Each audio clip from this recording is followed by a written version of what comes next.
here's a guy that I really like, actually. I really, really like him as a player.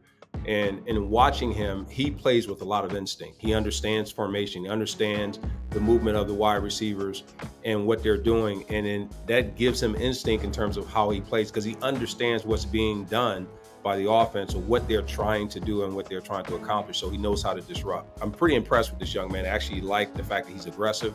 He's not scared to mix it up. And he really has confidence in the way in which he plays. In this one, this is immediately out of the gate. He's recognizing that they're trying to throw a quick screen. He comes up, he breaks that up, he blows it up because he studied his film. He's not taking a ton of steps back before he starts to come forward on this play. He's just going to come straight up. He's going to blow through that first blocker. And in doing that, what I like about that as a player is that it shows you that he's willing to be aggressive. He's willing to come in and mix it up. We talk about the receivers today being physical, but a lot of the defensive backs have gained some criticism in that they won't come up and finish the play, especially when we see receivers or running backs running towards the sideline. They're looking to kind of push them out of bounds, or they come in and they're doing more, arm tackling and stuff like that. But he really comes in aggressive. He comes in to make the play. Seems to be a short tackler. Really looking forward to see where he really fits and plays within this system. So in this one, he's going to be down at the bottom. The minute he sees him run, he's understanding that he has no more threat back here. Some corners you'll see just kind of back out of this, or they'll just go into a different space and just kind of hover here. The minute he knows that this guy's going vertical, he has safety help over the top. But then to have the ability to chase that and undercut that and understand that he doesn't have an outside threat that he needs to be worried about out here, and he doesn't have a threat coming from the backfield, that then immediately his eyes turn to go back underneath in coverage and to figure out how to get underneath that passing play. So this is great. Again, I talked about his instincts. I talked about his ability to read the play. And you can see right there, coming right in to make that play, undercutting the pass, the dig route coming in behind him. And even though he took his eyes off of that, he's looking at the quarterback and he's reading. So again, I talk about his instincts, and that's one of the things I think that was impressive to the Lions with him, to be able to go and make that pick, and to also be able to get, I think, as another dynamic, a really good cornerback for this upcoming season. On this one, this is a really good play. I'm gonna back this one up. Anytime there's an underneath route, understand this. You have a man-to-man route. He's manned up. You have a linebacker that's keying here either on a backer or a wide receiver. This gets to be really, really congested. Most of the times what we'll see is when this guy comes underneath, and because of the congestion that happens here, this guy has to bump over. The coaches always try and tell the defensive backs, you got to force your way through that traffic. And if you can, our goal as wide receivers, and also a combination route with a tight end or a running back, is to get that defensive back to bump over the top.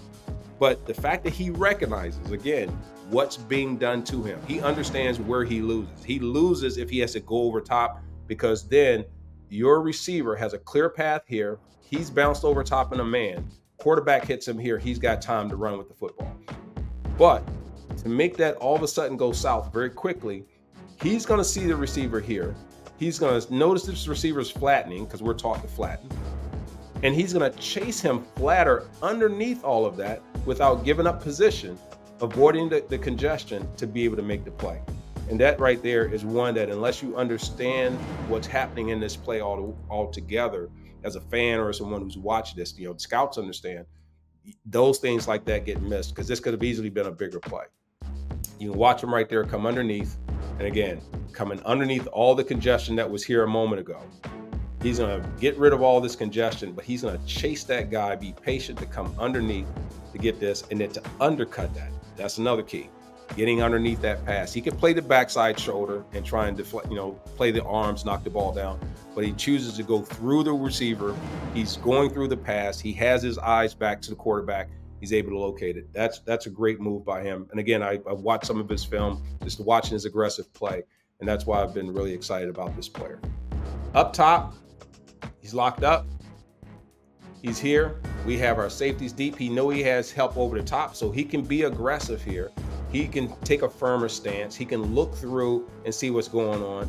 But the minute he recognizes that this is a screen, he's going to come up and blow that up. And that's, again, play recognition. When you can have play recognition, that's one key.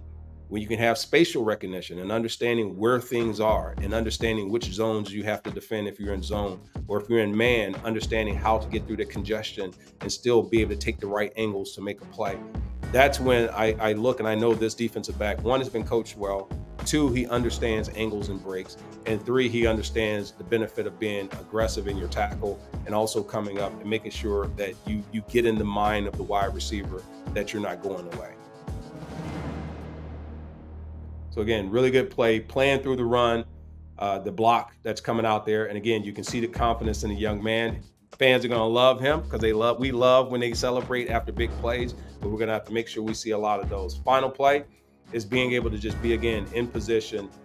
Here, quarterback's going to stare down that route. Quarterback eyes are going to go here. Defensive back know he's going to be going here because you know what? The quarterback's looking that way and he's got his arm cocked back and he's ready to throw a pass that way. He knows he's got to have a beeline to get into that wide receiver or to be able to break it down. You're in the red zone. Things are happening a lot faster. And because of that, your instincts and your reactions have to be a lot sharper and they have to be crisp. This was high pass. Again, he's going to have some contested plays. Receivers in the NFL will challenge you. They'll look at ways in which you can break down the technique of these players. But what I like so far and what I've seen in the footage with Rakestraw Jr. is that he's a very instinctive player. He plays with aggression and he loves understanding how and what players are trying to do to win. So he tries to go in and deliver them a loss. I'll see you next time. We break down some more film.